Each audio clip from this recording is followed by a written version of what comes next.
weeks now, I've been listening to the various to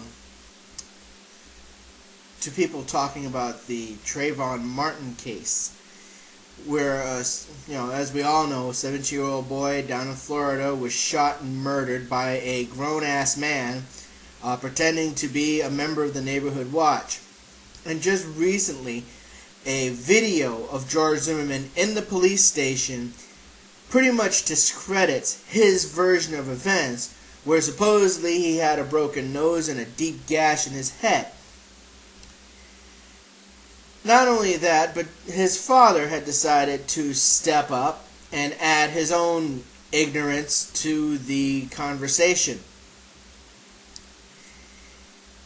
The story basically goes, and as would be expected, George Zimmerman's father decided to demonize Trayvon Martin and to paint him as the aggressor.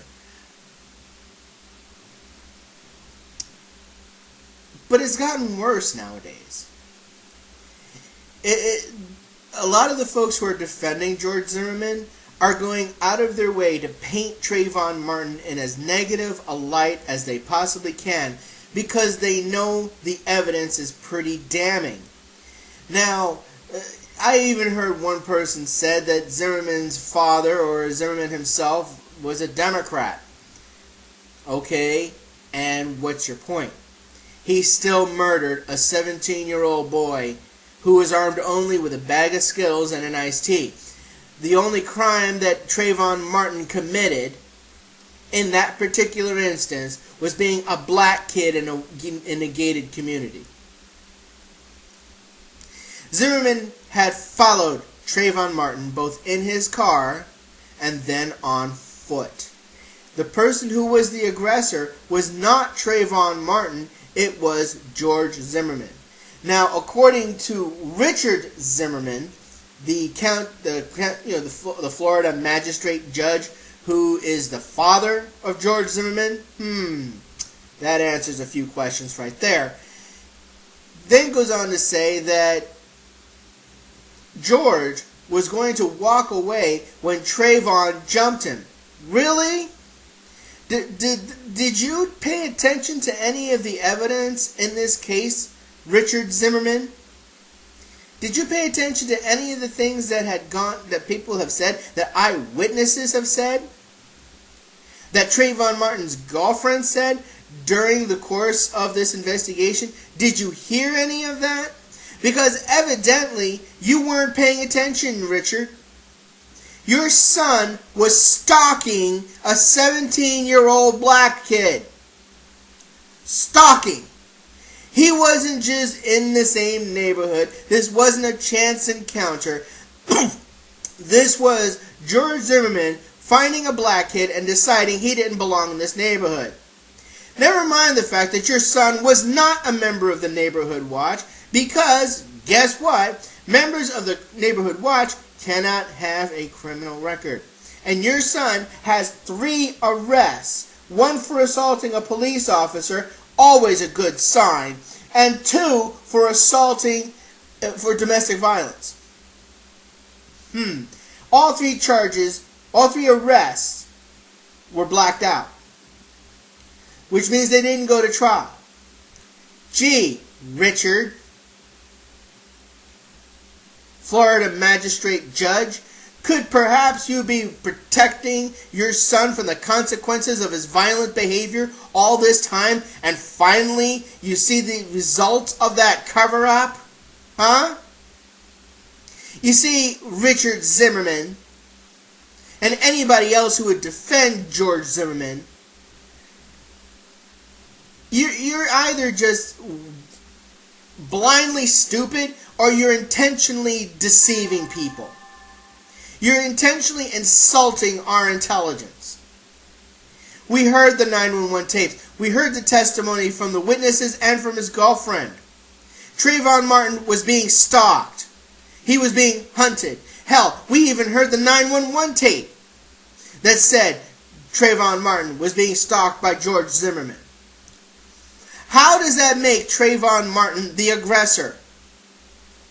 I don't know. If somebody was following me I think I would be a little bit upset too. For absolutely no reason. Did your son identify himself as a member of the Neighborhood Watch? No. As a matter of fact, members of the Neighborhood Watch are constantly encouraged not to step in during the commission of a crime. Why? Because the police don't want civilians involved.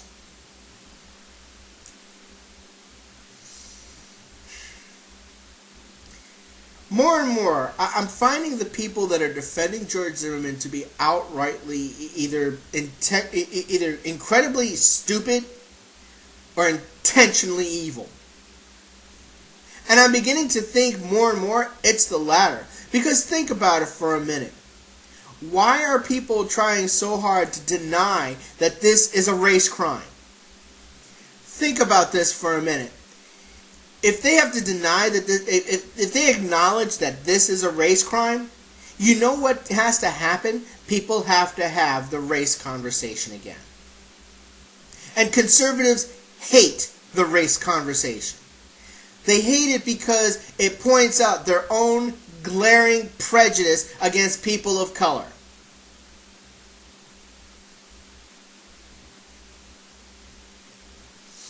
You know, where they can't use the excuse, well, I have a black friend, or I have a black grandchild. That still doesn't take away from the fact that you're a fucking racist.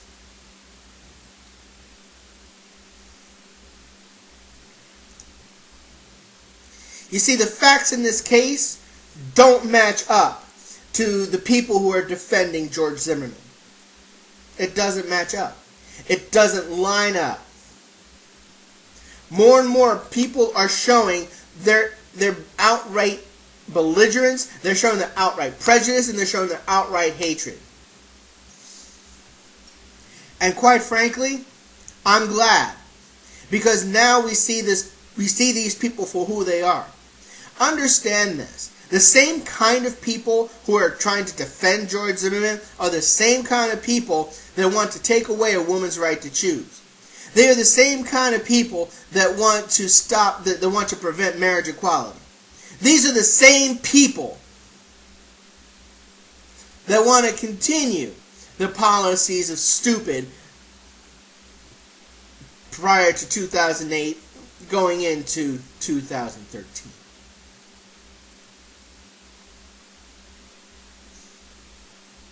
And the fact of the matter is, no matter how much you try to slice it, no matter how much you try to shuck and jive, you are proving yourself to be a heartless, cold-blooded human being.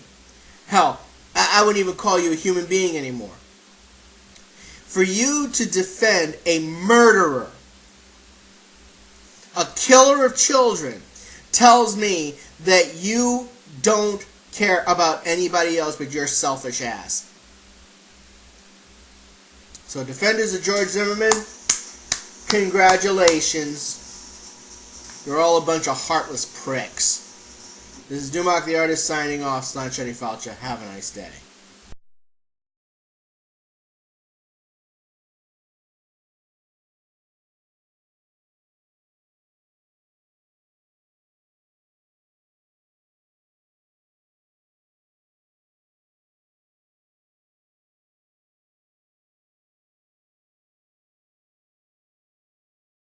It's